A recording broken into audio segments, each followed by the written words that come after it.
রাজ্যে ক্ষমতায় এসেই সুশাসনের পক্ষে একগুচ্ছ পদক্ষেপ গ্রহণ মুখ্যমন্ত্রী শুভেন্দু অধিকারীর। বুধবার বিধায়ক হিসেবে শপথ গ্রহণের পর একাধিক বৈঠক সারেন মুখ্যমন্ত্রী। এদিন নবান্নের সভাঘরে বিভিন্ন দপ্তরের সচিবদের নিয়ে বৈঠক করেন মুখ্যমন্ত্রী শুভেন্দু অধিকারী।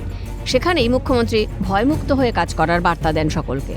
বিভিন্ন দপ্তরের সচিবদের পাশাপাশি বেশ কয়েকজন বিধায়ককেও এই গুরুত্বপূর্ণ রিভিউ মিটিংয়ে ডেকেছিলেন মুখ্যমন্ত্রী শুভেন্দু অধিকারী। ছিলেন রূপা গঙ্গোপাধ্যায়, রুদ্রনীল ঘোষ, ইন্দ্রনীল খাঁ, স্বপন দাশগুপ্ত, হিরণ চট্টোপাধ্যায়। মূলত শিক্ষা, সংস্কৃতি এবং স্বাস্থ্য এই তিনটি দপ্তর নিয়ে আলোচনা হয়। আগামী দিনে এই তিনটি গুরুত্বপূর্ণ দপ্তরে কিভাবে কাজ হবে তার রিপোর্ট আকারে জমা দিতে বলা হয়েছে। টালিগঞ্জ ইন্ডাস্ট্রি নিয়েও কথা হয়। সেখানে যারা পদ আঁকড়ে বসে আছেন তাদের কিভাবে ব্যবস্থা নেওয়া যায়, কিভাবে দুর্নীতিমুক্ত করা যায় তা নিয়েও আলোচনা হয়েছে। সবার সঙ্গে কথা বলে সমস্যা মিটিয়ে নিতে হবে, তথ্য ও সংস্কৃতি দপ্তরের সচিবদের উদ্দেশ্যে বলেন মুখ্যমন্ত্রী। 7 দিনের মধ্যেই কেন্দ্রীয় প্রকল্পগুলির কাজ শুরু করতে হবে, কোনো রকম গাফিলতি চলবে না। 41টি দপ্তরের সচিবদের নিয়ে বৈঠকে নির্দেশ মুখ্যমন্ত্রীর।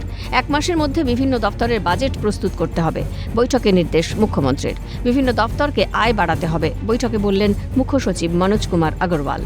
রেজাল্ট বেরিয়ে গেছে, দ্রুত ভর্তি প্রক্রিয়া শুরু করতে হবে। অনলাইনেই হবে ভর্তি প্রক্রিয়া, পোর্টালের মাধ্যমে ভর্তি প্রক্রিয়া করতে হবে, সচিবদের বৈঠকে নির্দেশ মুখ্যমন্ত্রীর। স্বাস্থ্য পরিষেবার উন্নতিতেও নজর রাজ্য সরকারের। কলকাতার সব সরকারি হাসপাতালগুলিতে নজরদারি করতে হবে। সরকারি হাসপাতালগুলিতে সারপ্রাইজ ভিজিটের নির্দেশ।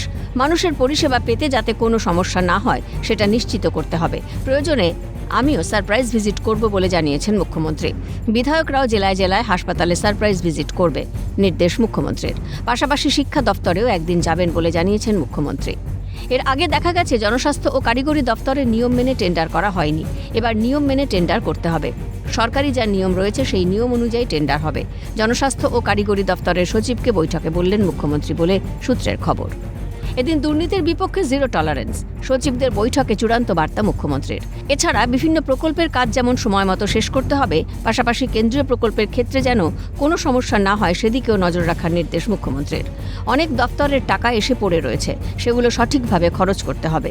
এই সমস্ত বিষয় নিয়ে বুধবার নবান্ন সভাঘরে বৈঠক করলেন রাজ্যের নতুন মুখ্যমন্ত্রী শুভেন্দু অধিকারী। ক্যামেরায় সুরজিৎ প্রামাণিকের সঙ্গে সায়ন্তন ভট্টাচার্যের রিপোর্ট, ক্যালকাটা নিউজ।